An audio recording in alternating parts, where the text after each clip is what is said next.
నమస్తే. మనకి గెలిచే స్టామినా లేదు. లేదా మనం అన్ని విధాలుగా బలహీనంగా ఉన్నాం. అలాంటి టైంలో అన్నీ మూసుకొని ఓటమికి సరెండర్ అవ్వాలి. జీవితం అంటే గెలుపే కాదు ఓటమి కూడా. ఓపికగా ఉండాలి. ముఖ్యంగా రాజకీయాల్లో. కనుక ఈ విషయంలో బీజేపీని తీసుకోండి. 55 ఏళ్ళు కాంగ్రెస్ ఏలిందిగా ఈ దేశాన్ని. కానీ బీజేపీ చాలా స్టేబుల్గా ఎదురు చూసింది ఎప్పుడు అధికారం వస్తుందా అని. వచ్చిన తర్వాత నిలబెట్టుకుంది.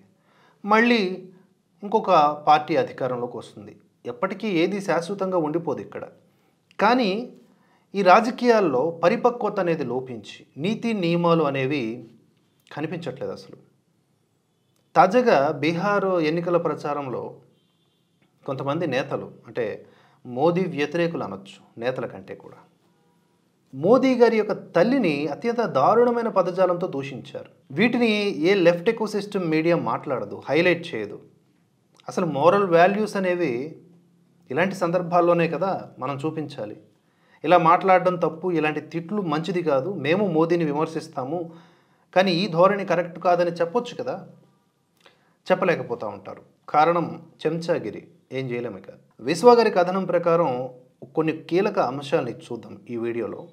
వేదికపై నుండి నరేంద్ర మోదీ ఆయన తల్లిపై రాహుల్ గాంధీ చేసినటువంటి దుర్భాషలు అతనిలోని సంస్కారహీనతను, నీచత్వాన్ని స్పష్టంగా చూపిస్తున్నాయి అంటున్నారు ఆయన. ఒక వ్యక్తి ఇలా చేస్తే అది నీచత్వం కిందకు వస్తుంది, అపరిశుభ్రమైనటువంటి లక్షణాన్ని కనబరుస్తూ ఉంటుంది.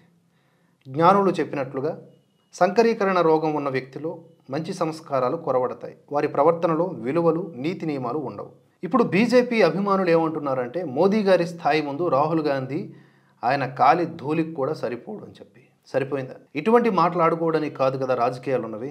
ప్రజలకి మీరేం చేస్తారు, అధికారంలో ఉండి మీరేం చేశారు, మేము వస్తే ఏం పీకి కట్టగట్టగలం, ఇవి కదా చెప్పుకోవాలి. తల్లుల జోలికి లేకపోతే వ్యక్తిగతంగా పోవడాలు ఇవెందుకు అసలు నాకు అర్థం కావట్లేదు. కానీ గొప్ప గొప్ప వ్యక్తుల జీవితాల్లో ఇలాంటి సంఘటనలు సాధారణం.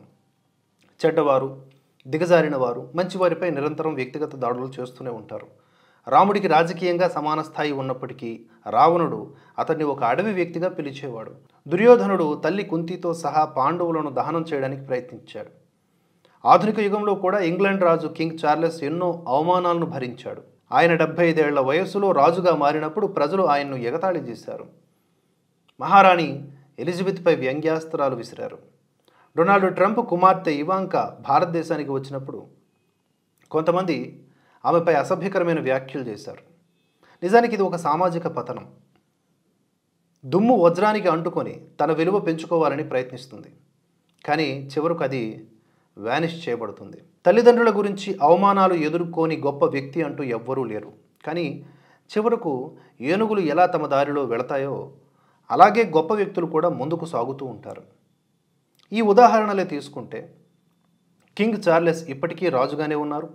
కానీ ఆయన్ను ట్రోల్ చేసిన వారు ఇప్పుడు కనిపించట్లేదు. నరేంద్ర మోదీ గారు కూడా ఇలాంటి నిందలకు అతీతమని చెప్పవచ్చు. హీరాబెన్ గారు కూడా అంతకంటే గొప్పవారే. రాహుల్ గాంధీ విషయానికి వస్తే ఇప్పుడు పరిస్థితి ఇంత దూరం వచ్చింది కాబట్టి బీజేపీకి సంబంధించినటువంటి వాళ్ళు ఏమంటున్నారు అంటే సోనియా గాంధీ గతంలో ఒక వెయిటర్గా పనిచేసేవారిని రాహుల్ గాంధీ గుర్తు చేసుకోవాలి, అటువంటి వ్యాఖ్యలు చేసే ముందు అంటున్నారు. ప్రపంచవ్యాప్తంగా అవమానాలను ఎదుర్కొన్న రాజీవ్ గాంధీ వారసుడు, ఒక దిగజారిన వ్యక్తి దుర్భాషలు కాకుండా.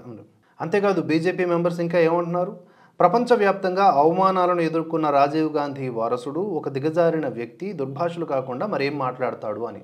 రాహుల్ గాంధీ నడుస్తున్న దారి చూస్తుంటే భవిష్యత్తులో ప్రజలు ఆయన పేరు అంటేనే అసహ్యించుకుంటారు అంటున్నారు. ఆ పేరు ఒక తిట్టులా మారిపోతుంది అని వారు భావిస్తూ ఉన్నారు. వాస్తవానికి ఇప్పటికే అలా జరిగింది. ఆయన అంతం గడాఫీలాగే జరిగే రోజు కూడా ఎంతో దూరంలో లేదని అనిపిస్తుంది అంటున్నారు. ఇలా మూర్ఖత్వంతో ప్రజాస్వామ్య మార్గంలో మోదీని ఎప్పటికీ ఓడించలేరు అనే విషయాన్ని గుర్తుపెట్టుకోవాలి. అధికారం కోసం ఆతృత ఉండడం మంచిదే, కానీ హద్దులు దాటకూడదు. రోజు రోజుకి అది పెరిగిపోతూ ఉంది. ప్రజల సహనానికి కూడా ఒక పరిమితి ఉంటుంది. అది నెమ్మదిగా ముగిసిపోయే అవకాశం ఉంటుంది. మనం వేగంగా ఒక అంతర్యుద్ధం వైపు కూడా అడుగులు వేస్తున్నామని గుర్తుపెట్టుకోవాలి. కోరిక లేకపోయినా చారిత్రక సంఘటనల్ని కలిపి చూస్తే ఈ వాస్తవం స్పష్టంగా కనిపిస్తోంది. హింస ఏ సమస్యను పరిష్కరించదు, కానీ ప్రజల ఆగ్రహాన్ని మాత్రం ఎవరూ ఆపలేరు. సరే, ఇక ఇవే సోకాల్డ్ వ్యక్తి హఫీజ్ సయీద్ ప్రశంసలకు పొంగిపోయినప్పుడు అమెరికాలో ఇల్హాన్ ఒమర్ను కలిసినప్పుడే ఆయన అంతం ఖాయమని అర్థమైపోయింది.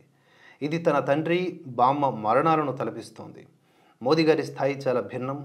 రాహుల్ గాంధీ ముత్తాత, బామ్మ, తండ్రి ఎంత కష్టపడినా మోదీ గారి అంత కీర్తిని ఎవరూ పొందలేకపోయారు అనేది సత్యం. ఇలా వ్యవహరిస్తే కేవలం రాహుల్ గాంధీ ఒక చెక్క బొమ్మలాగా మిగిలిపోయే అవకాశం ఉంది. ఇది కేవలం ఒక ఒపీనియన్ మాత్రమే. మీరు దీన్ని వ్యతిరేకించవచ్చు. అంటే రాహుల్ గాంధీ మోదీని ఢీకొట్టే విధానం కరెక్ట్ వేలోనే ఉంది, ఆయన వ్యవహరిస్తున్నటువంటి కనబరుస్తున్నటువంటి వ్యూహం పర్ఫెక్ట్గా ఉంది అని అనుకుంటే కనుక వ్యాలిడ్ పాయింట్స్తో మీరు కామెంట్స్ బాక్స్లో జత చేయండి మీ ఆలోచనల్ని. లేదా ఎలా ఉంటే మోదీకి బలమైన ప్రత్యర్థిగా రాహుల్ గాంధీ మారే అవకాశం ఉంది అది కూడా చెప్పండి. నేను ఒక మాట చెప్తా, రాహుల్ గాంధీ మన దేశానికి సంబంధించినటువంటి శత్రువులు ఎవరైతే ఉన్నారో, అంతర్జాతీయ శత్రువులు లేదా ఆయా దేశాలు, వాటితో కనెక్షన్స్ కట్ చేసుకుంటే అమెరికా స్పోక్స్ పర్సన్ లాగా, పాకిస్తాన్ స్పోక్స్ పర్సన్ లాగా మాట్లాడకుండా, ఆ దేశాలు చేసే విమర్శల్లాగా చేయకుండా ఉంటే బలమైన ప్రత్యర్థిగా మొదటి లక్షణాన్ని ఆయన సంపాదించుకున్నవాడు అవుతాడు. మీరేమంటారో మీ ఒపీనియన్స్ని కామెంట్స్ రూపంలో తెలియజేయండి. జై హింద్.